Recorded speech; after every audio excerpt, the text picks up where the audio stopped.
Dhananjay sir, Maharashtra की बात हो रही थी। मैं महाराष्ट्र और बिहार दोनों की बात आपसे करूंगा, पर पहले महाराष्ट्र की बात होगी क्योंकि अभी बात हो रही थी इसकी। एक तरफ दावा ये हो रहा है एनडीए में सब ठीक हो गया है, महाराष्ट्र में डील फाइनल हो गई है, सीटों का बंटवारा तय हो गया है। दूसरी तरफ अमित शाह साहब वहां जाते हैं और बताते हैं कि शरद पवार जी महाराष्ट्र पर बोझ हैं। मराठा आरक्षण और शरद पवार जैसे जो नेता हैं, उनको जिनको सीधे सीधे मराठी अस्मिता से जोड़ करके बात की जाती है, तो वो शरद पवार बोझ हैं। क्या कुछ मैसेज जा रहा है महाराष्ट्र में अमित शाह साहब के इस बयान का? क्या इस बयान की चर्चा वहां भी है या केवल दूसरी जगहों पर ही बयान चर्चित हो रहा है? अब देखिए, अमित शाह जी कह रहे हैं कि शरद पवार महाराष्ट्र पे बोझ है। एनसीपी के कार्यकर्ता कह रहे हैं कि अमित शाह देश पर बोझ है। अब कौन किस पर बोझ है वो तो बताएं, वो जाने वो लोग। लेकिन हमको लगता है कि ये लोग लोकतंत्र पे बोझ है। और जो यूसुफ भाई ने कहा, थोड़ा उन्होंने कम बोला। जो कल दिल्ली में हुआ, सड़क पे एक नमाज पढ़ते हुए व्यक्ति को जो मारा जूते से, लात से। सड़क पे कुत्ते को हगा सकते हो आप, सड़क पे सांड लड़ सकता है, सड़क पे मोटरसाइकिल, साइकिल, कार सब खड़ी हो सकती है। पूरे देश की सड़कों को किसने कब्जा किया हुआ है? नमाज पढ़ने वालों ने कब्जा किया हुआ है, या इस देश के जो उद्योगपति बेच रहे हैं कार, मोटरसाइकिल, जीप, ट्रक, बस, उन लोगों ने कब्जा किया हुआ है। आप निकालिए जाकर के देखिए, आप अपने शहर में घूम के देख लीजिए किसी भी सड़क पे। मैं मुंबई शहर में रहता हूँ, मैं देखता हूँ अगर 3-3, 6 लेन की सड़क है तो दोनों लेन पे, मतलब 3 लेन में से एक ही लेन बचा है जो इस पे गाड़ी चलती है, इस पे आदमी भी चलता है। 2 लेन कब्जा में है, फुटपाथ पूरे कब्जा में है, किसी को चिंता नहीं है। वो पुलिस वाले उसी से हफ्ता वसूलते हैं। अब नमाज पढ़ने वाले अगर हफ्ता देना शुरू कर दें तो पुलिस वाले लात नहीं मारेंगे, फूल दिखाएंगे। ये पक्की बात मैं करता हूँ। ये देश इतना करप्ट देश हो गया है, और करप्ट दिमाग से इतना करप्ट हो गया कि बताइए, तुम पूजा करो तो फूल बरसाए पुलिस के अधिकारी, डीजीपी, कांवड़ लेकर के जाने वाले को फूल बरसाए, और नमाज पढ़ रहा है उसको जूते से मारो। जो पंडाल बना करके पूजा करते हैं वहां फूल बरसाओ। इस देश के नेताओं को देखिए, सारे नेता सड़क पे भाषण देते, सड़कों की क्या हालत रहती है। प्रधानमंत्री गुजर रहे होंगे तो 2 घंटा भाई खड़ा रहो आप। वो जो नाटक दिखाया था कि एम्बुलेंस के लिए रास्ता दे रहे हैं प्रधानमंत्री रोक करके, वो तो पता चल गया कि वो नाटक था। तो इस देश में गैरत और नैतिकता दोनों ऐसे शब्द हैं जो उपदेश के लिए, दूसरों को देने के लिए, इनके लिए नहीं। अब महाराष्ट्र की बात करते हैं। महाराष्ट्र में हालत ये है राम प्रकाश जी कि महाराष्ट्र जो है आईना है बीजेपी के लिए। उनको देखना चाहिए कि पिछले इतने सालों में देश का क्या भट्ठा बिठाया है। महाराष्ट्र में बीजेपी का भट्ठा बैठ गया, आप ये जान लीजिए। महाराष्ट्र में बीजेपी के लिए जो एक मौका था, वो मौका इन लोगों ने बैठ के गवा दिया। अगर उद्धव ठाकरे और बीजेपी की सरकार होती तो आज यहाँ कांग्रेस या इंडिया गठबंधन मुश्किल में होता, क्योंकि जितना बढ़िया काम किया था उद्धव ठाकरे ने। लेकिन उद्धव ठाकरे की पार्टी को तोड़ करके, शरद पवार जी की पार्टी को तोड़ करके किया क्या? अभी राजेश भाई ने बताया होगा आपको, कल भी हम लोग बात कर रहे थे, गुजरात पे लगातार बता रहे हैं कि गुजरात के सारे लगभग कांग्रेसी नेता जो बीजेपी में शामिल हो रहे हैं, खाली आपके गुजरात में नहीं शामिल हो रहे हैं राजेश भाई, वो शामिल हो रहे हैं उत्तराखंड में भी, खंडूरी साहब, वो शामिल हो रहे हैं पचौरी साहब मध्य प्रदेश में भी, वो शामिल हो रहे हैं महाराष्ट्र में चौहान साहब, सब शामिल हो रहे हैं। लेकिन बताइए, इन लोगों को शामिल करके बीजेपी बोझ बढ़ा रही है अपना या बोझ घटा रही है? जब आप कहते हैं कि युवा ही देश की शक्ति है, तो वो तो पार्टियों के लिए भी लागू होता है ना। बीजेपी में युवा आ रहे होते टूट टूट करके दूसरी पार्टियों के, तो समझ में आता। वो बूढ़ों को पकड़ पकड़ के ला रहे हैं, जो पहले नाम, जो कांग्रेस के नाम पे, जो कांग्रेस के इस पे सीने पे बोझ की तरह थे, उनको उठा करके आप ला रहे हो। तो इससे आपकी पार्टी का भला होने वाला है क्या? नहीं होने वाला है। महाराष्ट्र में वही हुआ है, 105 विधायक उसके, लेकिन मुख्यमंत्री उसका नहीं। 105 विधायक उसके, लेकिन एनसीपी के और शिंदे गुट के ज्यादा मंत्री, विधायक मंत्री। तो बताइए, जो उनके बीजेपी में जो जीत करके आए हैं, वो क्या खाली विधायक रहने के लिए, पालकी ढोने के लिए आए हैं विधायक? या उनको भी इच्छा है कि हम मंत्री बने, हम निगम के अध्यक्ष बने, हम फलाना करें, हम भी पैसा कमाएं? क्योंकि राजनीति तो अब पैसा कमाने का माध्यम बन गया है। राजनीति तो ये है नहीं कि हम समाज की, देश की सेवा करें। वो भले नारा दे India first, India first, India first या मोदी फर्स्ट, वो हम सब देख रहे हैं कौन फर्स्ट है। तो अब एक बात बिहार महाराष्ट्र में जो है कि महाराष्ट्र में इंडिया गठबंधन बेहतर पोजीशन में है बनिस्पत एनडीए के, क्योंकि शिंदे जी को वो अभी अभी एक और देखिए एक झमेले में फंस गई है बीजेपी।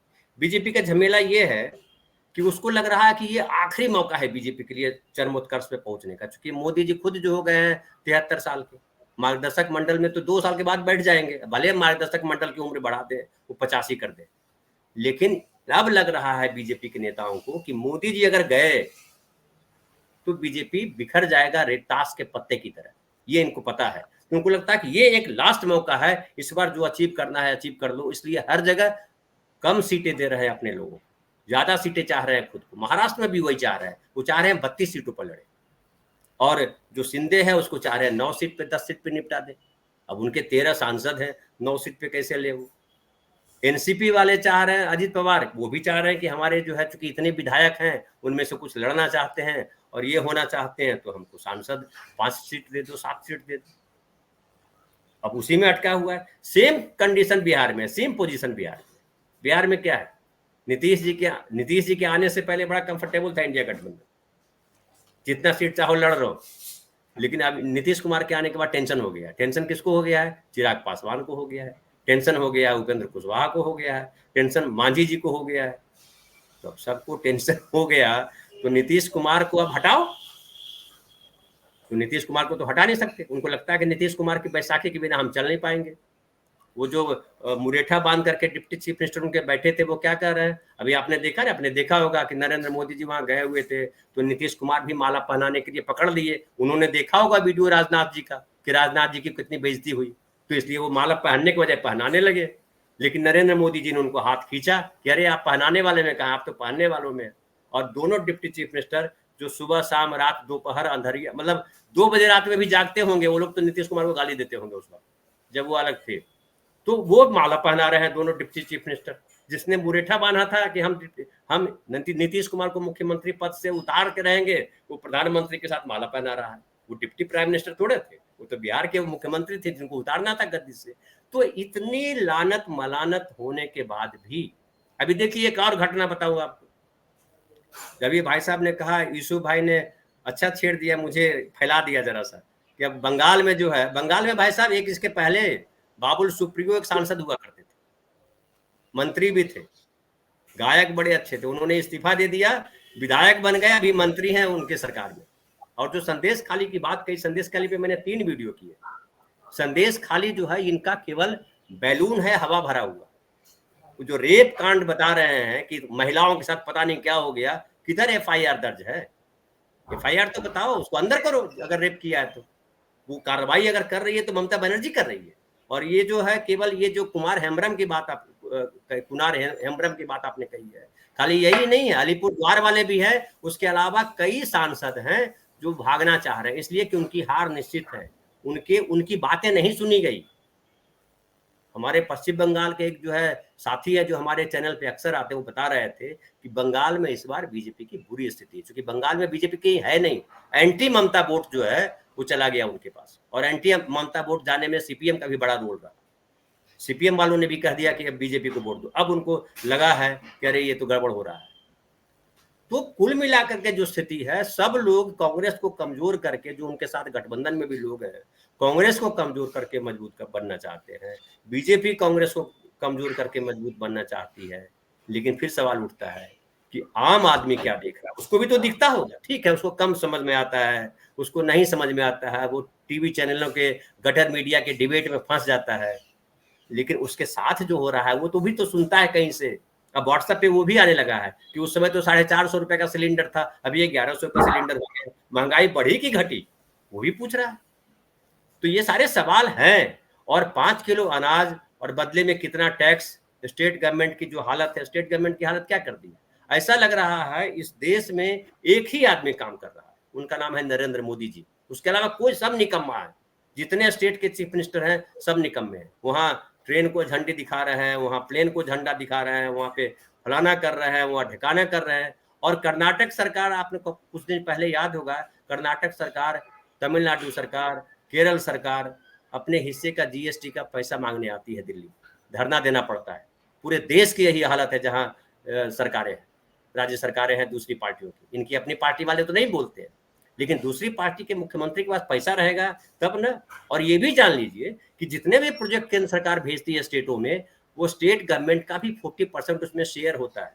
श्रेय सारा ले लेते हैं मोदी जी, ऐसा पहले तो नहीं होता था कभी।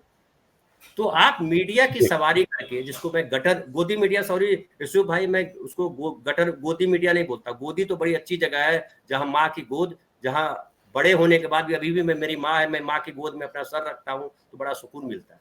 गोदी मीडिया में आपको सुकून नहीं मिलेगा, वो गटर मीडिया है, जहां से बदबू आती है, जहां से कीड़े आपके देह पे रेंगने लगते हैं, जहां से आपको सांस लेना मुश्किल हो जाता है। तो इसलिए मैंने उसका नाम दिया है गटर मीडिया, गोदी मीडिया नहीं। गोदी को बदनाम मत करिए। तो ये जो स्थितियां है उसको लोगों को समझ में आ रहा है। तो अब सच सबको खुद दिख रहा है। भाई एक बार और दे दिया, अभी मथुरा काशी दिखाइए, अभी अयोध्या देखा तो इतना भयानक देखा, अब मथुरा काशी भी दिखाइएगा तो पता नहीं क्या होगा, वो देख लेंगे लोग। इसलिए मुझे लगता है कि मुश्किल इनकी बढ़ रही है। जी धनंजय सर, बस क्लोजिंग स्टेटमेंट के साथ बहुत संक्षेप में, जो आत्मचिंतन करना पड़ेगा, क्या कांग्रेस पार्टी फिलहाल इस स्थिति में दिख रही है, या इंडिया अलायंस जो है वो इस स्थिति में दिख रहा है कि वो आत्मचिंतन करके, और जैसा अभी जिक्र आ रहा था कि भाजपा हर गलती से सीखती है, अमित शाह और मोदी जी हर गलती से सीखते हैं, क्या कांग्रेस ने अपने पिछले हार की गलतियों से सीख करके और कुछ नया करती हुई कांग्रेस दिख रही है? हर कोई अपनी गलतियों से सीखता है। छोड़ दीजिए, मोदी जी तो बहुत पढ़े लिखे आदमी है, इसलिए उनकी बात नहीं करूंगा। बीजेपी में सब विद्वान लोग हैं, इसलिए उनकी बात नहीं करूंगा। मैं अपने गांव के गरीब आदमी की बात करता हूँ, जिसने पढ़ाई नहीं की। वो भी जब गटर में गिर जाता है ना तो सतर्क रहता है कि यहाँ पे ठेस लग जाती है, यहाँ से नीचे जाके नीचे गिर जाता है, तो इधर से हमको ऐसे नहीं जाना है। हर कोई आत्मचिंतन करता है। लेकिन फिर जो अभी राजेश भाई कह रहे थे कि उनको हार का डर नहीं है, मैं यहाँ पे थोड़ा सा राजेश भाई से असहमत हूँ। हार का डर सबको रहता है। हार का डर अगर नहीं रहता तो राजभर को मुख्यमंत्री क्यों बनाते?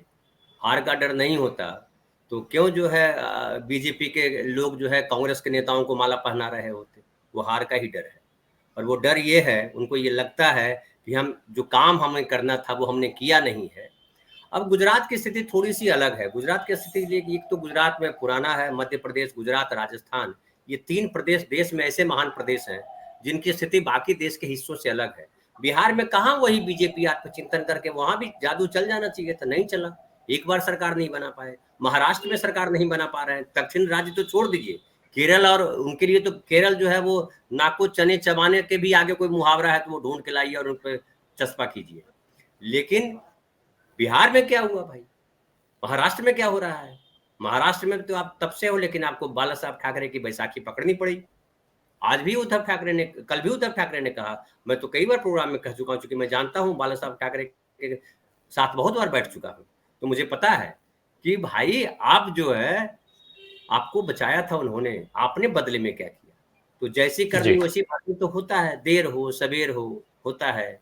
और वो न्यूटन का जो गति का नियम है ना, वो लागू होता है, सब पे लागू होता है। वो केवल विज्ञान की किताबों में पढ़ने के लिए नहीं है, जीवन में अमल में होता है। कबूतर आंख बंद कर ले तो बिल्ली थोड़े भाग जाती है, बिल्ली वहीं बैठी रहती है। कबूतर आंख बंद करके चली जाती है, चला जाता है। तो वो हाल है, देखिएगा, बहुत दूर नहीं है वो खतरा उनके लिए।